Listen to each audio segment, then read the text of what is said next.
Moscow is floating a word that has been almost taboo for years of this war: swap. Not a surrender, not a full retreat, but a trade of territory. And yet, alongside that hint of flexibility, the Kremlin line on Donbas is unchanged. Russia still wants all of it, and officials are signaling that point is not up for bargaining. What sparked this new chatter is a report from Russia's Kommersant newspaper saying President Vladimir Putin described the outlines of a possible deal to a group of top Russian business leaders in a late meeting at the Kremlin on December 24.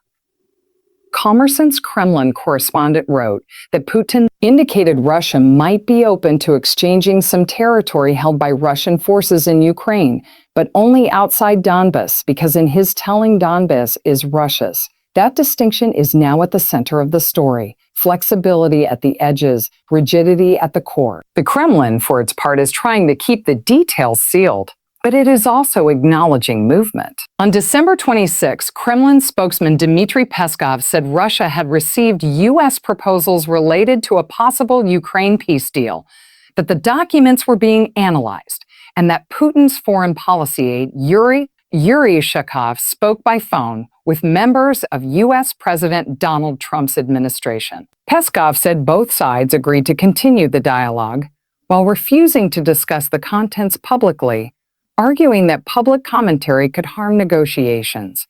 So this is not a signed framework, and it is not a public peace plan.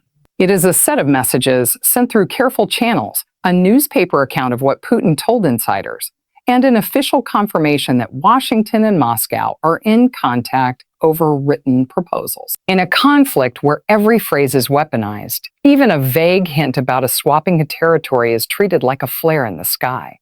It signals possibilities, but it also tests reactions. And there is another crucial track running in parallel: Kiev's diplomacy with Washington. Ukraine's President Volodymyr Zelenskyy says he will meet President Trump in Florida, and he has described a U.S.-backed 20-point plan as close to completion, while stressing that security guarantees and territorial questions remain difficult. He has also said Ukraine rejects Moscow's demand that it relinquish the remaining parts of Donbas under Ukrainian control, noting that Russia already holds most of Luhansk and about 70% of Donetsk, the two regions that make up Donbas. Put those strands together and you get the shape of the moment. Washington is pressing for an end to the war. Moscow is signaling it is willing to talk, but with hard conditions. Kiev is talking, but insisting it cannot be coerced into giving up more land, and that any deal must come with credible protection against a future invasion. The big question is whether these positions can overlap at all, or whether this is simply another cycle of proposals designed to shift blame.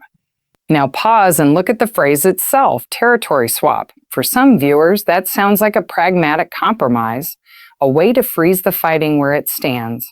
For others, it sounds like a dangerous precedent, because it implies the borders of a sovereign state can be redrawn by force and then negotiated into permanence. That tension is why this matters far beyond the front line. In practical terms, a swap can mean different things. It could mean returning small, less strategic areas to secure something bigger. It could mean trading one pocket of land for another to straighten a front line. It could even be a diplomatic euphemism for something harsher, formalizing control of occupied territory in exchange for limited concessions elsewhere. Without a published document, all we have is signaling, and signaling is not the same as agreement. Still, the Donbas element is clear. Donbas is not just territory, it is a symbol and a strategic pride. It is also where much of the war's heaviest fighting has been concentrated over time, and where each side frames the conflict in existential terms. For Moscow, insisting on all of Donbas would mean Ukraine would have to withdraw from areas it still holds there, even if those areas have been defended at enormous cost. For Kiev, accepting that would be a political earthquake. Russia's own estimates underscore why the bargaining map is complicated. Nancy reported that Russian estimates say Moscow controls all of Crimea, which it annexed in 2014, about 90% of Donbas, about 75% of the Zaporizhia and Kherson regions, and smaller areas in several other Ukrainian regions. Those figures are presented as Russian assessments, and they highlight the basic dynamic. Russia occupies large areas, but not always the entire regions it claims. That gap between what is held and what is claimed is where negotiation pressure concentrates. If Moscow claims a whole region but does not fully control it, a deal that hands it over on paper would achieve by diplomacy what it has not fully achieved by force. And if Kiev gives up territory it still controls, it is not simply recognizing current realities, it is changing them in Russia's favor. So why introduce the idea of a swap at all? One reason is that it allows Moscow to appear reasonable without retreating on its central demand. Another is tactical. By offering concessions outside Donbas, Russia may hope to make the Donbas demand look like the price of peace, rather than one demand among many. It is a negotiating move that tries to separate issues and to make one issue non-negotiable. For Ukraine, the problem is sequence and trust. Kiev has repeatedly argued that discussing borders while fighting continues can lock in wartime gains, and that any territorial discussion must come after a reliable ceasefire, withdrawals, and enforceable security guarantees. If the fighting continues while talks proceed, each side has an incentive to gain more ground because ground changes leverage. That is why even the timing of negotiations becomes a battlefield. Another question hangs over this. What does Washington want? And what is it prepared to offer or pressure? Howard, the Kremlin says it received written proposals and is analyzing them.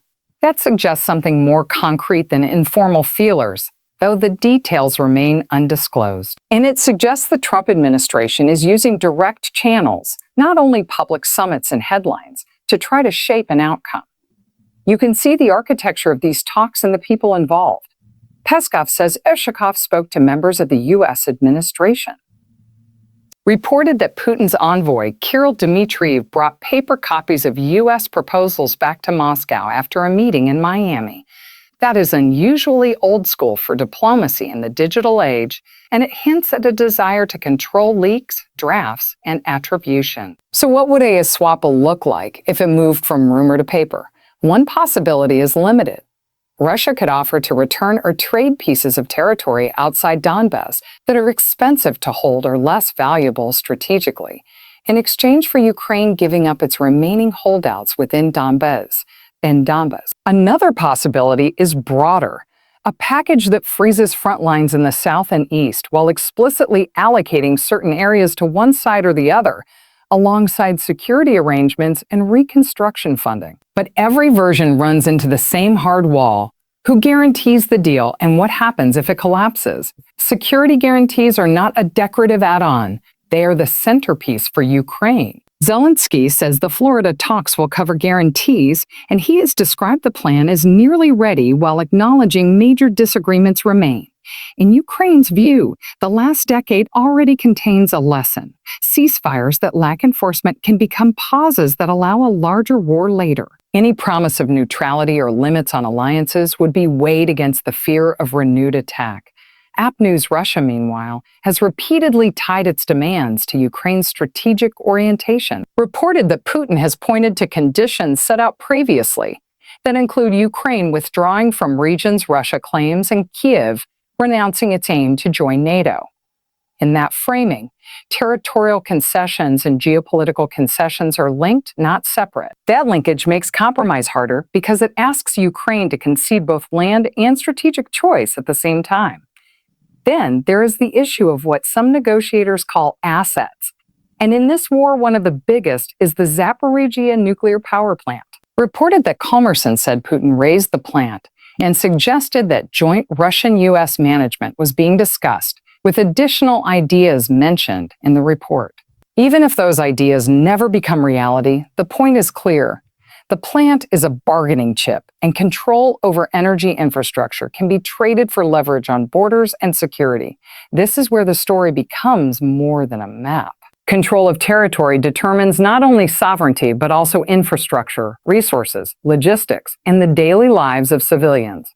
Any deal that redraws lines has to address movement of people, the status of residents in occupied areas, property rights, and the return of displaced families. These are not side issues. They are the human reality that turns a signed document into either stability or another source of conflict.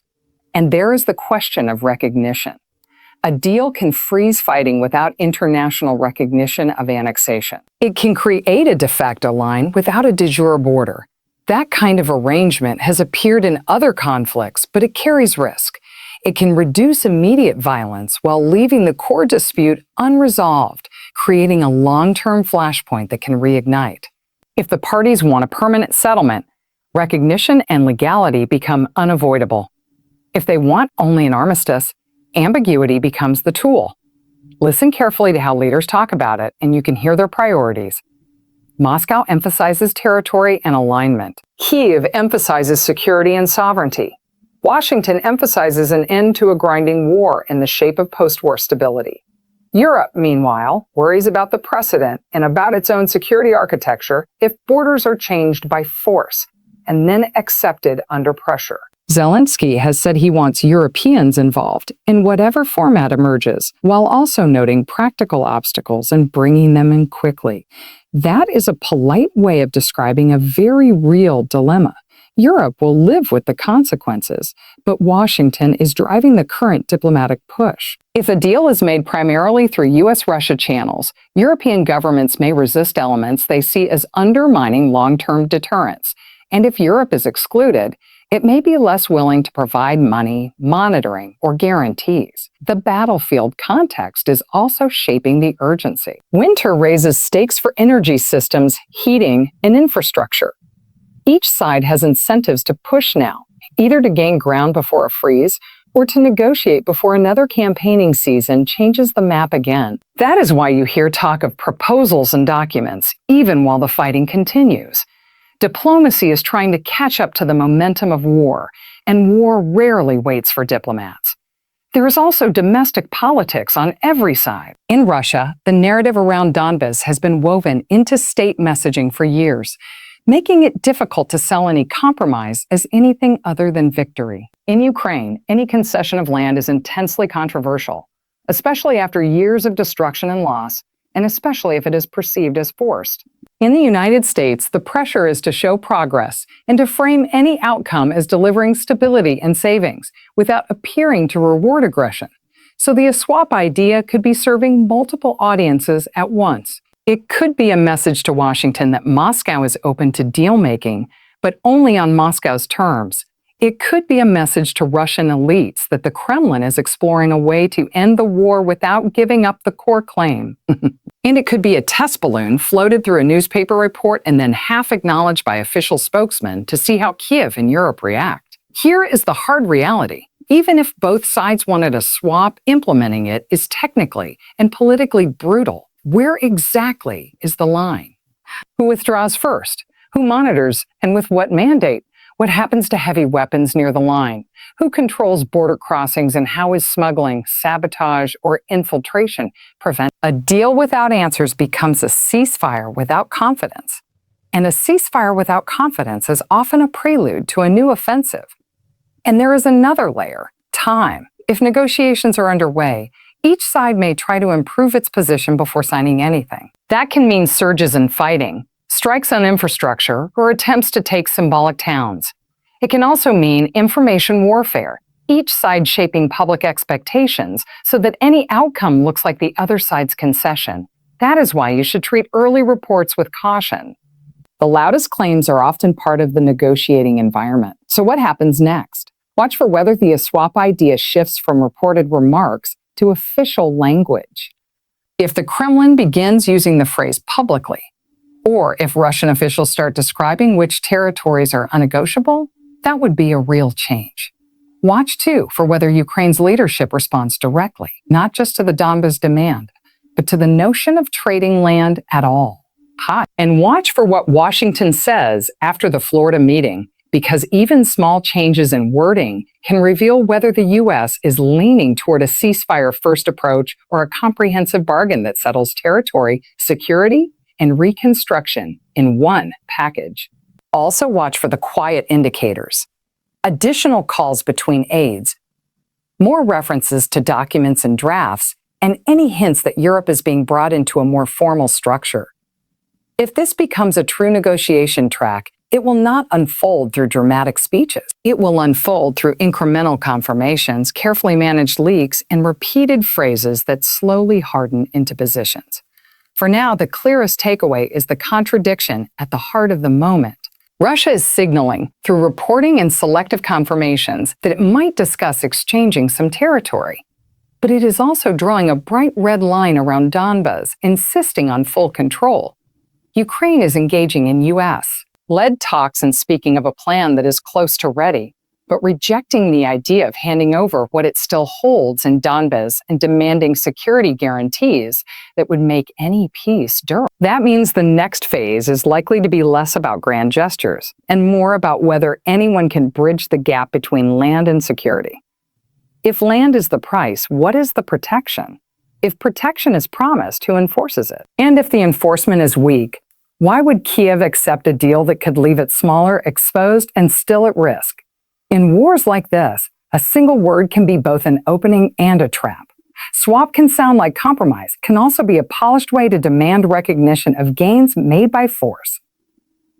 The coming days will show whether this is a real pivot toward negotiation or simply another round of positioning, where the headlines move faster than the diplomacy and the battlefield keeps setting the terms.